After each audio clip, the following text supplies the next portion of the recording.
All right. Next up, got my notes here. Next up, we've got Abdi Ali. And Abdi is a recent high school graduate who has aspired to be a software developer since fifth grade and has experimented with HTML and CSS since the beginning, early on. He enjoys video games, weightlifting, and most notably thrill seeking, which inspired his solo project, BucketHub. All right, Abdi, the floor is all yours. Thank you, Blaine. Good morning to everyone watching. It's a beautiful Monday morning. And I'd just like to, my name is Abdi Ali with the EDA Minsky Cohort, and I'd like to start off this presentation by defining what is a bucket list. A bucket list is defined as a list of experiences or achievements that a person hopes to have or accomplish during their lifetime. With this said, most people cannot name 8 or more things on top of their bucket list off the top of their head, which is expected. I myself only remember so far in short-term memory. I've participated in a community cultural event, gone to see the wildlife in Florida, and nothing. I've known well before I made this presentation that I could only really think of a few things in my bucket list. And then I realized that I'm facing the same problem that many other people are facing. And that is that my milestones and my goals have nowhere to live. How will I track these lifetime goals? How will I seek out new experiences? Well, for those of you facing the same issue, have no worries. Your best solution is here. Introducing BucketHub for before you kick the bucket. With BucketHub, you can create your personal bucket list and track your bucket items completion and how many you don't have complete, thereby giving your goals a place to live and solving that issue. For those of you who can't think of other bucket list items to add, I have something for you as well. There are 4 categorized public suggestion boards known as the BucketHub brigades. Inside these brigades, you can contribute suggestions along with other users doing the same, upvote and downvote brigade suggestions made by other users, and add brigade suggestions directly to your personal bucket list, thereby solving that issue of not having anything to think up to put on your bucket list. You can populate it with whatever you'd like. Time for the demo. So upon login, you're brought to your personal bucket list. At the top here, I've completed 2, and there's still 7 left. You can delete them. You can complete them, and upon completion, you get a nice little confetti effect. Here is the meat of the application, the brigades page. Each brigades tab here has 2 categories technically inside of it to blanket over others. You can, like I said before, you can add directly to your personal bucket list, vote on ones made by other users, and contribute.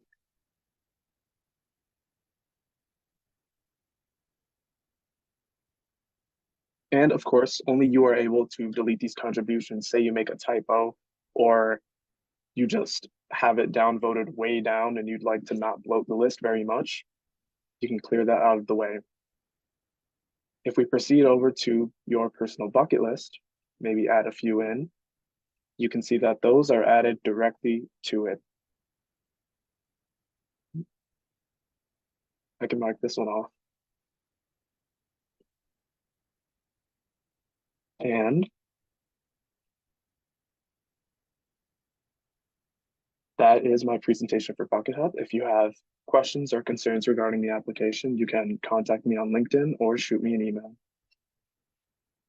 Nice work, Abdi. Good job. Congrats. Thank you. So Abdi, as you're kind of looking back on your projects,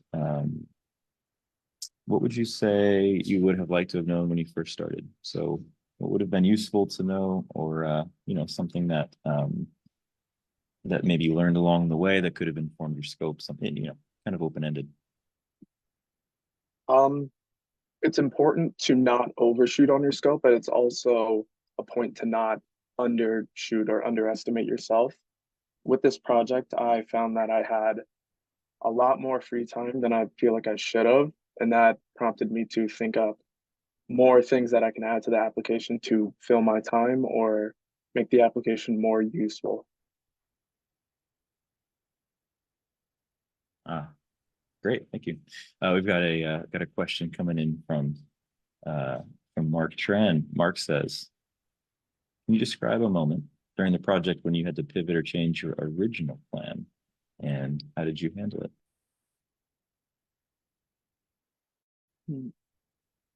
There weren't many major changes that changed my application very much, but there were points where I had to research more styling options so that my page layouts could figure, they could style the same way as I had in my wireframe photos. I had to pivot to a different bootstrap theme because it didn't fit with the overall theme of the application. But other than that, there weren't many major turning points. Great. Yeah, nice job coming together on this one. We got a couple more here from our mentors. How about kind of combine? Kara and Jade have two additional great questions here. How about, what were there any challenges that you came across that you put on the back burner, maybe for a future version, which also leads into what would you work on next as stretch goals? So you have more time, or you after you graduate, you want to sit down, maybe really kind of go through it. What would be next? Say you had another month to work on the projects. How would you prioritize that? Um,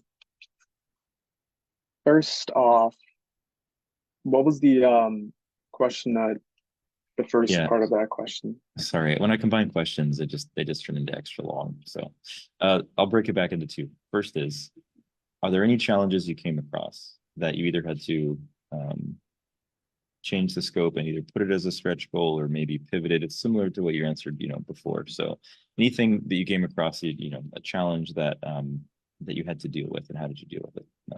Period. And then I'll ask the follow-up question. Right.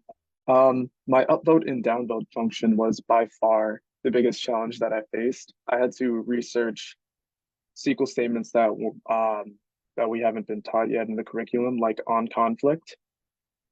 Uh, on conflict, I had to make a user votes table and update the user's vote on that to be a negative one or a positive one, depending on if they submitted an upvote or downvote request. That took me a couple of days to figure out, but I got through it anyways. So that's a good one. I love that you brought that up. So for those of us that might not know the on conflict, what that really means technically, what's kind of how would you summarize why that was important, and how what the impact of that is kind of in layman terms for your functionality? Right. So I had an initial insert statement, meaning I would add a row to the user votes table tracking which item they voted on and which user voted. And then the sum, or I guess the vote count, negative one or positive one, like I said before.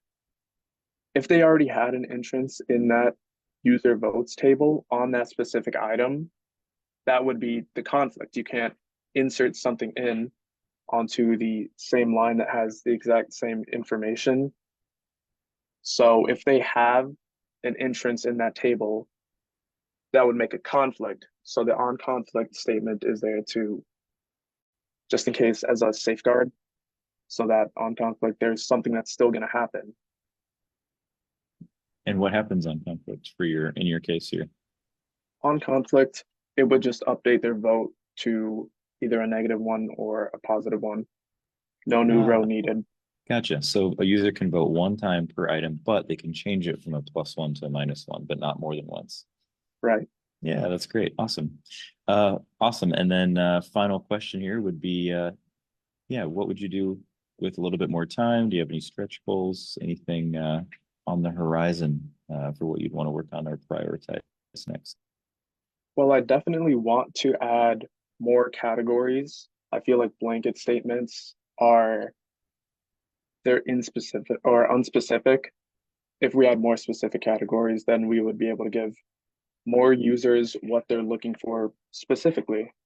And with more time, I would want to add an admin function just in case. See, BucketHub is mostly user governed with the upvotes and downvotes, with the most downvoted being shoved to the bottom of the list. Adding an admin function would let me clear out all the lowest rated items at, say, the end of the week, or maybe I add an automation that where if something reaches a certain downvote threshold, it would get automatically deleted, but it would also have to scale with the user base. So that's something to consider. Excellent. Great. Thank you, Abdi. Nice work.